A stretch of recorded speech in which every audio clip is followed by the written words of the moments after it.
குறைந்த விலை நிறைந்த தரம் தங்கள் தேவைகள் அனைத்தும் ஒரே இடத்தில். ஜெயச்சந்திரன். உங்கள் பசியார எங்கள் ருசி பேசும். பழைய நகையை கொடுத்து பை டு 11 monthsல அதே அடைக்கு புது நகையை எடுத்துக்கோங்க. எக்ஸ்ட்ராவா ₹1 தர வேண்டாம். Magic old gold exchange. இப்போ அடுத்தது தயாரிப்பாளர் சங்கத்தில் நான் நிற்க போறேன்னா, நீங்க நிறைய பேர் கேள்வி கேட்ட மாதிரியே எங்க அப்பாவும் கேட்டார். எதுக்குடா நீ மறுபடியும் தயாரிப்பாளர் சங்கத்தில் நிற்கிறேன்னு. அப்பா, நீ கஷ்டப்பட்டல, நீ ஜெமினி லேபில் நீ கெஞ்சி இந்த படத்தை நான் ரிலீஸ் பண்ணோம். எங்கள் அப்பா ஐ லவ் இண்டியான்னு ஒரு படம் எடுத்தாருங்க. எங்கள் அப்பா மகாபிரபுன்ற படம் எடுத்தார், மற்ற படங்களும் எடுத்தார். ஆனால் நான் ஸ்கூலில் படிக்கும்போது ஒரு லேப் வாசலில் எங்கள் அப்பா பிச்சை எடுக்கிறது நான் கண்ணால் பார்த்தேன். எங்கள் அப்பா அந்த வாசலில் அந்த ஜெமினி லேபில், ஐயா என் படம் ரிலீஸ் ஆகணும், நான் எந்த தப்பும் பண்ணல, நான் பண்ண ஒரே தப்பு இந்த படத்தை தயாரித்தேன், எனக்கு கொஞ்சம் காப்பாற்றுங்க அப்படின்னு சொல்லி பிச்சை எடுத்தார். நான் கண்ணால் பார்த்தேன்.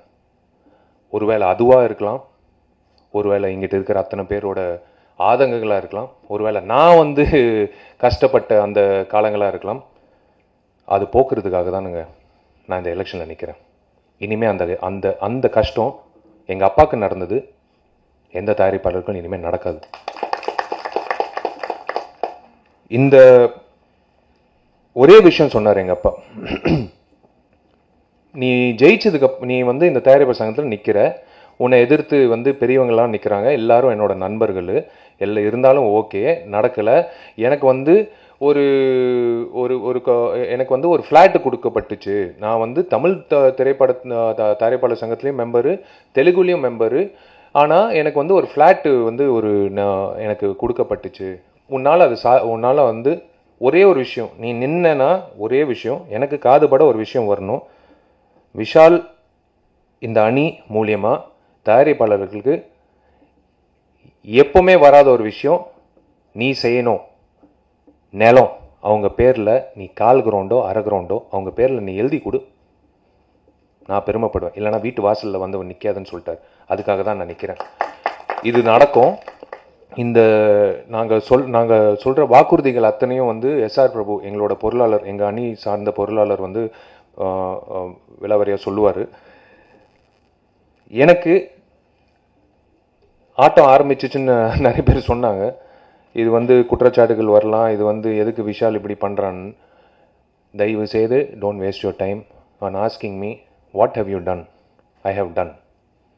நடிகர் சங்கம் பொறுத்த வரைக்கும் வாங்க, எல்லாமே ஓப்பன் கவர்னன்ஸ், எல்லாமே பண்ணி முடிச்சிட்டோம். பில்டிங் கட்டி முடிச்ச உடனே எத்தனை உறுப்பினர்கள் சந்தோஷப்படுவாங்கன்னு நீங்கள் வேடிக்கை பாருங்கள். இது நடக்க போகுது. அதே மாதிரி தான் தயாரிப்பாளர் சங்கத்தில் இந்த அணி, நான் படிக்க போகிற பெயர்கள் புதுசாக இருக்கலாம், ஆனால் புதுமையாக யோசிக்கிறாங்க. இந்த அணி சங்கத்துக்கே வரமாட்டாங்க, சங்கத்துக்கு வராத நபர்கள் அப்படின்னு சொன்னாங்க. ஆனால் வராத நபர்கள் தான் அதிகமாக யோசிக்கிற நபர்கள்.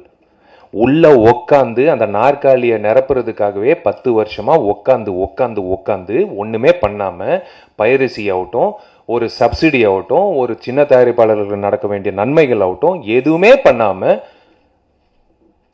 இது குற்றச்சாட்டு அல்ல, நான் ஆதாரத்தோடு தான் என்றைக்குமே நான் பேசுவேன், எதுவுமே நல்லது நடக்கலை. அதனால் வெளியிலேருந்து நாங்கள் குரல் கொடுத்து பதில் வராமல் என்ன பண்ணலாம் அப்படின்னு எல்லாரும் யோசிக்கும் போது நாங்கள் முடிவு பண்ண ஒரே விஷயம், உள்ளே போய் உட்காரலாம், உள்ளே போய் உட்காந்து நல்லது பண்ணலாம், சுத்தம் படுத்தலாம்.